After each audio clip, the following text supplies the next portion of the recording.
nama dan nasabnya, istri dan anak-anaknya, serta beberapa keberanian dan perhatian terhadap rakyatnya. Ibnu Askir meriwayatkan dari Abu Sahlih Al-Ghifari bahwa Umar pada suatu malam mengunjungi seorang nenek yang tunanetra yang tinggal di salah satu pinggiran kota. Ia ingin memberi si nenek minum dan melayani kebutuhannya.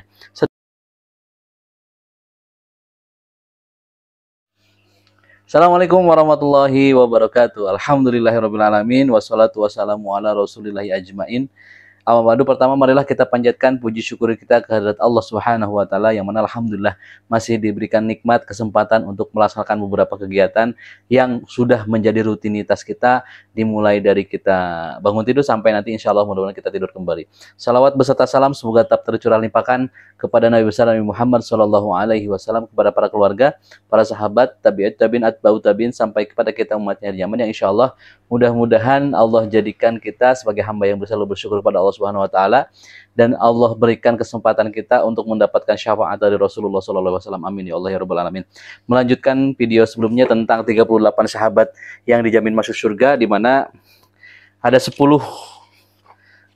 sahabat yang dijamin masuk surga. Yang pertama kemarin sudah Abu Bakar Siddiq, sudah beberapa video sudah disampaikan, yang mudah-mudahan video ini terus berlanjut, yang mungkin nanti seri Abu Bakar As-Siddiqnya akan dilanjutkan dengan buku yang lain, karena saya mempunyai lumayan banyak buku yang insya Allah mudah-mudahan bisa dibacakan, sekali lagi dibaca untuk memberikan sebuah efek gemar membaca kembali. Dan yang kedua ini adalah khalifah kedua, yaitu Umar bin Khattab radhiyallahu anhu. Jadi 10 sahabat yang dijamin masuk surga. Yang pertama Abu Bakar As-Siddiq, yang kedua ini adalah Umar bin Khattab, yang nanti mungkin banyak kelanjutannya, tapi yang kedua ini akan dibacakan tentang Umar bin Khattab. Yang pertama ini adalah yang akan kita baca adalah nama dan nasabnya, istri dan anak-anaknya, serta beberapa keberanian dan perhatian terhadap rakyatnya. Yang mudah-mudahan sekali lagi bahwa minat membaca ini semoga untuk terus dilanjutkan, wabil khusus buat saya pribadi, karena lumayan ada beberapa buku yang sudah sekitar 4 atau 5 tahun tidak pernah dibuka, yang mudah-mudahan dengan media video berbagi ini ada sebuah rasa semangat untuk terus membacanya kembali. Baik, Umar, khalifah kedua, Umar bin Al-Khattab, orang kedua dari 10 sahabat yang mendapat kabar gembira masuk surga. Ini adalah hadis daripada Rasulullah SAW.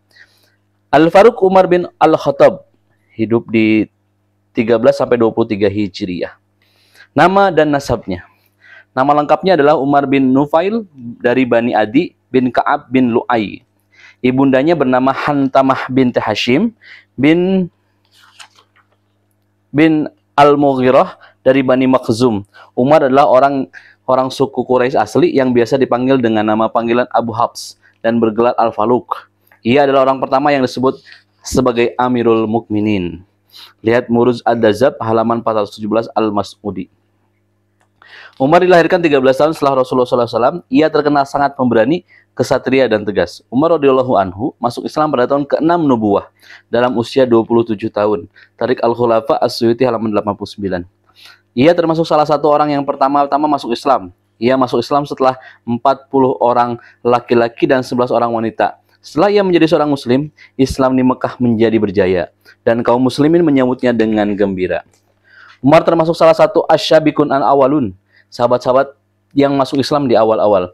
Salah seorang yang diberikan kabar gembira masuk surga. Salah satu khulafaur rasyidin, salah satu mertua Rasulullah SAW, dan salah satu ulama besar yang zuhud dari kalangan generasi sahabat. Keutamaan Umar tidak terhitung jumlahnya. Dari cerita-ceritanya sangat banyak. Ia ikut dalam semua peperangan bersama Rasulullah SAW. Di sini kami ingin menyembuhkan tentang contoh-contoh kehidupannya untuk menjadikan pelajaran dan panutan. Istri dan anak-anak dari Umar bin Khattab radhiyallahu anhu. Umar radhiyallahu anhu menikah dengan Zainab bin Mazhun dan melahirkan untuknya yang pertama Abdullah, yang kedua Hafsah, yang ketiga Sabd Abdurrahman Al-Akbar. Lalu Umar radhiyallahu anhu menikah dengan Mulaikah Al-Khazaiyah yang melahirkan untuknya Ubaidillah. Umar menikah dengan Ummu Hukaim binti Al-Haris Al-Makhzumiyah yang melahirkan untuknya Fatimah. Umar menikah Jamilah binti Sabit yang melahirkan untuknya Asim. Umar menikah dengan Ummu Kulsum binti Fatimah Az-Zahra yang diberikan mas kawin dengan uang sebesar 40.000 dinar dan melahirkan untuknya Zaid Al-Akbar dan Ruqayyah. Umar juga menikah dengan Luhayyah, seorang wanita penduduk Yaman yang melahirkan untuknya Abdurrahman kecil. Dan Umar juga menikah dengan Atikah binti Zaid bin Amr bin Nufail.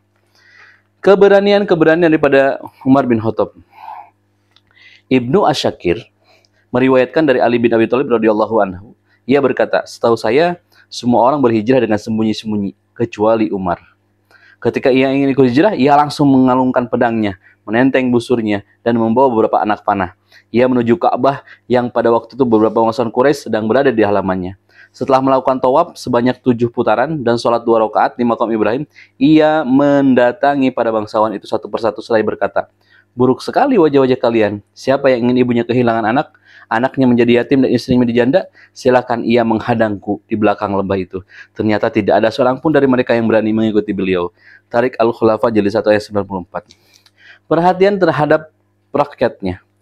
Diriwayatkan dari Zaid bin As-Salam, dari ayahnya, ia berkata, aku menuju pasar bersama Umar. Ia dicegat oleh seorang wanita yang masih muda dan berkata, wahai Amirul Mukminin, suamiku sudah mati dan meninggalkan beberapa anak perempuan yang masih kecil. Demi Allah, mereka tidak memiliki tanaman dan juga ternak yang bisa diperah susunya. Aku merasa khawatir mereka akan terlantar. Aku adalah putri Khafah bin Imma al-Ghifari yang ikut perang Hudaybiyah bersama Rasulullah SAW. Umar berhenti di depan wanita malang itu. Ia belum mau melanjutkan langkahnya. Ia berkata, selamat datang dengan nasab yang sangat dekat. Kemudian Umar pulang. Ia menghampiri seekor unta yang tengah ditambatkan di halaman istana. Setelah menaikkan sebuah karung yang penuh dengan makanan ke punggung unta dan juga ia isi dengan uang serta pakaian, ia kemudian menyerahkan tali kekang unta tersebut kepada wanita itu seraya berkata, bawalah, barang-barang ini tidak akan habis sampai Allah akan memberi kalian rezeki. Seseorang yang melihat ini berkata, wahai Amirul Mukminin, terlalu banyak yang Anda berikan kepadanya itu. Umar radhiyallahu anhu menjawab, celakalah ibumu, demi Allah aku melihat ayah dan saudara wanita tadi pernah ikut mengepung sebuah benteng yang kokoh dan mereka berhasil menaklukkannya sehingga kami leluasa menggunakan anak panah kami di sana. Diriwayatkan oleh Al-Bukhari, lihat Sifat As-Shawab jilid 1 ayat halaman 113. Diriwayatkan oleh Al-Auza'i bahwa Umar pernah keluar rumah pada suatu tengah malam yang gelap gulita. Talhah yang melihat hal-hal itu ikut pergi membuntutinya. Setelah memasuki sebuah rumah, ia keluar dan memasuki sebuah rumah yang lain. Besok paginya Talhah pergi ke rumah tersebut. Ternyata itu adalah rumah seorang nenek tunanetra yang sudah tidak sanggup bekerja alias menganggur. Ia bertanya kepada si nenek, apa keperluannya orang yang semalam memasuki rumahmu? Si nenek menjawab, ia memberiku banyak bantuan ini dan itu. Bahkan ia berjanji akan datang lagi ke sini dengan membawa bantuan lain untuk kebaikanku dan sekaligus meringankan penderitaanku. Mendengar jawaban si nenek ini, ia berkata, celakalah kamu, wahai Talhah, kamu keliru telah membuntuti Umar. Diriwayatkan dari Ibnu Umar, ia bercerita, aku menemui beberapa orang pedagang yang tengah singgah beristirahat di sebuah musola. Umar bertanya kepada Abdurrahman bin Auf, apakah malam ini kamu tidak mau menemani aku menjaga mereka dari para pencuri? Keduanya pun bergadang, menjaga mereka, menguasai mereka. Keduanya sholat sebagaimana yang diwajibkan oleh Allah. Tiba-tiba Umar mendengar tangis seorang anak kecil. Ia menuju ke sumber suara tangis itu dan berkata kepada ibunya, takutlah kepada Allah dan uruslah anakmu dengan baik. Umar kembali ke tempatnya, tetapi ia mendengar lagi tangis anak kecil itu. Ia kembali menuju ke tempat itu dan mengatakan yang sama kepada ibunya. Kemudian Umar kembali ke tempatnya. Di penghujung malam ia mendengar lagi suara tangis anak kecil itu. Untuk ketiga kalinya mendatangi ibunya dan berkata, celakanya kamu menurutku kamu itu ibu yang paling jahat. Kenapa aku tidak melihat anakmu rewel terus sejak tadi malam? Wanita itu menjawab, wahai hamba Allah, sejak tadi malam aku merasa sedih. Sebenarnya aku ingin menyapihnya, tapi ia tidak mau. Umar bertanya, kenapa? Wanita itu menjawab, karena Umar memberiku uang santunan yang hanya cukup sampai menyapih. Umar bertanya, berapa yang ia berikan untuknya? Wanita itu menjawab, hanya sekian sebulan. Mendengar itu Umar kaget dan berkata, celaka, jangan buru-buru pergi dulu. Umar menaikkan sholat subuh, tetapi cara makmumnya tidak bisa mendengar dengan jelas bacaannya karena kerasnya suara tangis anak kecil itu. Selesai salam, ia berkata dalam batin, aduh celaka Umar. Berapa banyak yang ia telah membunuh anak-anak kaum muslimin. Ia kemudian menyuruh seorang sahabat untuk memanggil rombongan pedagang itu agar jangan buru-buru menyapih bayi mereka. Karena ia akan memberikan santunan untuk setiap anak yang lahir dalam Islam. Sejak itu Umar mengumumkan ke segenap penjuru bahwa ia akan menyantuni setiap anak yang lahir dalam Islam. Diriwayatkan dari Zaid bin As-Salam, dari ayahnya bercerita, Umar pernah puasa setahun pada waktu sedang terjadi musim paceklik. Di waktu sore ia suguhi roti yang diberi kuah dan olesi minyak. Hingga pada suatu hari orang-orang sama berkorban menyembelih beberapa ekor unta. orang-orang yang sama makannya. Mereka menyisihkan bagian-bagian yang terbaik. Umar disuguhi satu periuk berisi bagian punuk dan jeroan. Ia bertanya, apa ini? Mereka menjawab, wahai Amirul Mukminin, itu adalah daging unta yang kita sembelih hari ini. Ia berkata, bagus, bagus. Seburuk-buruk penguasa adalah aku. Jika aku makan bagian yang paling baik, sementara orang-orang memakan tulang-tulangnya, bawa baskom ini dan beri aku makanan yang lain saja. Pada suatu hari Umar disuguhi roti kering dan minyak. Setelah melumputi roti itu dengan menggunakan tangannya sendiri yang memberinya kuah. Ia kemudian berkata, celaka kamu, wahai Arfa. Angkat periuk ini dan antarkan kepada Ahlul Bait dengan ditambahkan minyak. Sudah 3 hari ini aku tidak mengunjungi mereka. Aku yakin mereka tidak punya persediaan makanan. Berikan kepada mereka. Ibnu Askir meriwayatkan dari Abu Sahlih Al-Ghifari bahwa Umar pada suatu malam mengunjungi seorang nenek yang tunanetra yang tinggal di salah satu pinggiran kota. Ia ingin memberi si nenek minum dan melayani kebutuhannya. Setiap kali mengunjungi si nenek, ia mendapati sudah ada orang lain yang mendahulunya dan membantu semua keperluannya. Pada suatu hari, Umar datang berkunjung lebih awal supaya tidak ada yang mendahuluinya. Ia sengaja menunggu. Ternyata orang yang mendahulunya tersebut adalah Abu Bakar As-Siddiq, yang pada saat itu menjabat sebagai khalifah. Umar berkata, ternyata kamu orang itu. Diriwayatkan oleh Abdul Razak dalam kitabnya Musannaf Abdul Razak. Sebuah riwayat bersumber dari Qatadah dan As-Saibi. Mereka bercerita, Umar kedatangan seorang tamu perempuan bersama suaminya. Ia bercerita kepada Umar, suamiku ini rajin dari sholat malam dan puasa di siang harinya. Umar bertanya, lalu kenapa? Sang suami menjawab, ia mengaku tidak mendapatkan jatah dari suaminya. Umar berkata, kalau kamu sudah paham, akan putuskan perkara kalian. Sang suami berkata, wahai Amirul Mukminin, Allah telah menghalalkan seorang suami memiliki istri sampai 4 dan orang. Dan setiap 4 hari ia hanya mendapatkan giliran 1 hari. Dan hari 4 malam ia mendapatkan giliran semalam. Abdul Razak menceritakan, Ibnu Zuraiz bercerita, aku mendapatkan cerita dari orang yang aku percaya bahwa ketika sedang tawaf, Umar mendengar seorang perempuan melantunkan syair. Umar bertanya, apa maksudmu? Perempuan itu menjawab, semenjak beberapa bulan lamanya aku ditinggal perang oleh suamiku karena perintahmu, dan aku sudah sangat rindu kepadanya. Umar bertanya, dan kamu ingin berbuat keji? Ya, semoga Allah melindungiku dari hal itu. Umar berkata, tahanlah nafsu, dia maha mengetahui dan dia pasti akan mengakhiri penderitaanmu. Setelah mengutus orang yang untuk menemui suami perempuan itu yang sedang perang agar segera pulang, Umar menemui Hafsah. Ia berkata, aku ingin bertanya kepadamu tentang sesuatu yang aku nggak penting. Tolong jawablah, sampai berapa lama seorang wanita merindukan suaminya? Hafsah menundukkan kepalanya karena malu mendengar pertanyaan ayah itu. Umar berkata, sungguhnya Allah tidak merasa malu soal sesuatu yang hak. Hafsah menjawab lewat isyarat tangan menunjukkan puasa 3-4 bulan. Umar lalu berkirim surat kepada komandan pasukan kaum muslimin yang isinya, kamu jangan menahan pasukan lebih dari 4 bulan. Ibnu Sa'ad meriwayatkan dari Hanaf bin Qais bercerita, kami sedang duduk di depan pintu Umar. Tiba-tiba muncul seorang anak gadis, seorang anak berkata, itu budak Umar. Bagaimana Amirul Mukminin punya budak hasil tawanan yang tidak halal untuknya? Itu adalah termasuk harta Allah. Kami lalu menanyakan hal itu kepada Umar. Kenapa ia menganggap halal harta Allah? Umar menjawab, sungguh tidak halal harta Allah untuk Umar kecuali 2 pakaian, yakni pakaian untuk musim dingin dan pakaian untuk musim panas, serta pakaian yang aku pakai untuk haji dan umrah. Makananku dan makanan keluarga sama seperti yang dimakan oleh seorang Quraisy yang bukan orang paling kaya dan juga bukan orang paling miskin di antara mereka. Aku adalah seorang dari kaum muslimin.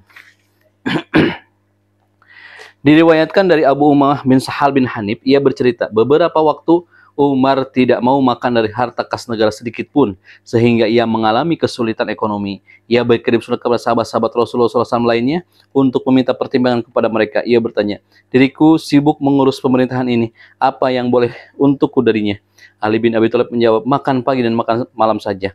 Umar lalu mengambil jatahnya itu. Diriwayatkan dari Ibnu Umar bahwasanya pada tahun 23 Hijriah, Umar menunaikan ibadah haji untuk keperluan ibadah hajinya.